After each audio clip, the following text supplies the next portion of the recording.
Okay, I can't lie, the news in this video has me more excited than ever for Final Fantasy 16. We're in full swing for new information about the latest Final Fantasy, and we got plenty of that here for you guys over the next few days. I mean, seriously, there is a lot, and you don't want to miss out on them, so make sure you're subscribed and that notification bell is rung because we have plenty to talk about. In this video, we have some open world news you don't want to miss out on. Yoshi P and his team have conducted tons of interviews about the game over the last month, and we have a story breakdown coming soon. Now that being said, let's get into the video. When it comes to the combat, there is a layer of customization and uniqueness to it that I really didn't even consider.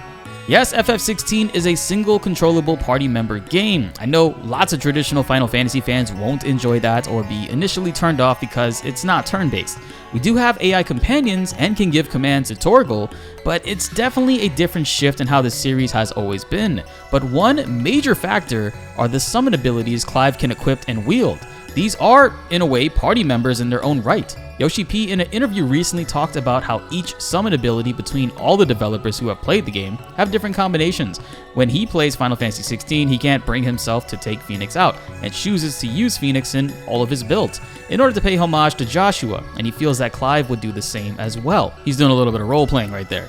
Whereas other people would run completely different compositions than him, and he'd see this throughout the office. Not to mention, Alex Mukala mentioned in his Final Fantasy 16 review video that when Clive is equipping different summons, his mood and overall demeanor changes. You hear it in his voice, the way he fights in battles, and the way he reacts to enemies. It's going to be very interesting to see which builds everyone comes up with, and which will be the strongest of them all, or well-rounded.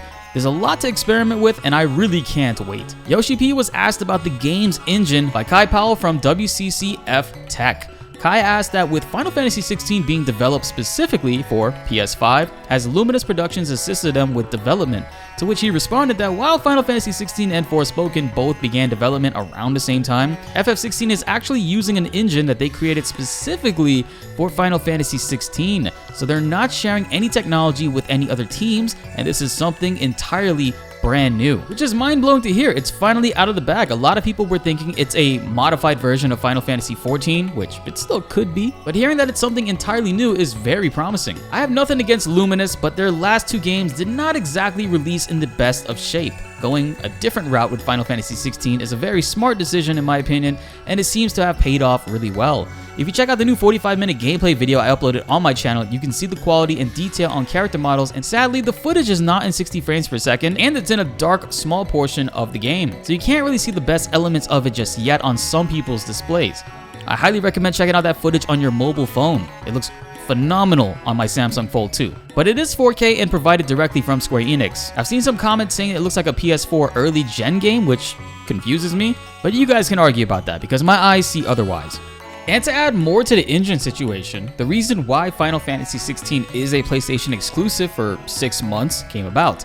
It turns out that Sony offered Final Fantasy 16 special developmental help for a portion of the game. The engineers at SIE know the hardware thoroughly down to the core, so they're able to receive perfect optimization so the game could run at its best. And this allowed Yoshi P's team to invest more man-hours into other things around the game, overall speeding up the development. And in turn also allows Sony to sell more consoles, which they view as a win-win. Not a bad play on their part, although I don't see the 6 months exclusivity ending and then it coming to PC immediately. Although that would be amazing. I hope I'm wrong about that. Hit that like button to spread some good news, guys. We're about to get into some mind-blowing aspects I did not expect for Final Fantasy 16. Let's get this video to over 1,000 likes to bring the hype, and also hit that subscribe button to raise 30% number even higher.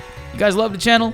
Want to know more about the game? And I got you all covered with that here. Let's get to the huge part. This month of coverage focused on the combat elements. However, next month we'll be learning more about the RPG elements that Final Fantasy 16 has to offer. And that especially includes what the world traversing will be like. Well, according to Hiroshi Takai, in response to this, as he is a big fanboy of God of War, states that the game's cycle is closest to that of God of War. You'll have a world map with a main scenario that unlocks quests. Clive can travel to all those new areas and proceed with the main quest. You can return to a hub area, and from there, Clive will have new opportunities for continuing the main quest, unlocking new areas, and of course, side missions and side content as well. The hub is actually a hideaway for Cid's organization that's looking to change the world. It's actually called the Hideaway too in the game. In there, you have a shop to buy new items, a blacksmith where you can craft and upgrade stuff, which we did see some crafting materials at the end of battles, and there will be other NPCs that can give you more insight about the world they converse with.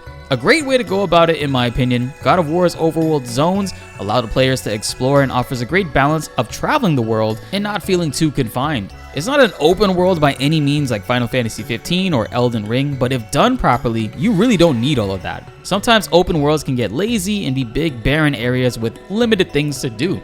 With them following a God of War style world, you can control the amount of content and stuff to do easier, while allowing room for exploration and discovery without feeling confined and also without being overwhelmed. It's the perfect balance, I would say. The NPCs in the hideaway you interact with can also unlock more side missions and are jam-packed with lore about the world and its people. You can discover new towns and also visit them too, and in those same towns there are character stories that will unlock new quests. It's safe to say there's gonna be a lot of stuff to do in Final Fantasy 16. Final Fantasy 15 did not have a lot of towns to visit compared to what most fans are used to from the older titles. So this is actually really great to hear, and really exciting just to see how they'll be going about with implementing these towns and stories.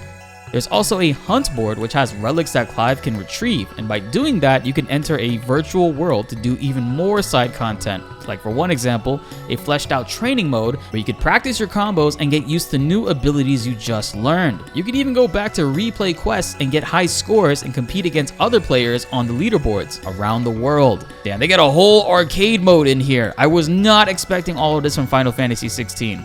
I can see myself spending hours trying to get high scores and competing against you guys in the chat while live streaming. This is way more interactivity than I was expecting, and I am all for it. Final Fantasy 16 is greatly shaping up to cast itself as a heavy contender for Game of the Year for me. There was never any doubt that it wasn't going to be a contender. That was always a reality. But now I feel like with how Square Enix is exhibiting their confidence with this game, we're starting to learn so much more about it, from its combat, the story, the world zones, and now somehow a arcade high score multiplayer mode. We really have something on our hands that I had no idea was going to be this big. There are lots more to talk about, but we cannot cover it all in one video, guys. But I want to hear from you guys in the comments. What are you most excited for with Final Fantasy 16 and why? Be sure to like the video if you enjoyed and subscribe if you are new. More Final Fantasy 16 news is coming your way and you won't want to miss that. My name is BltzZ and thanks for watching.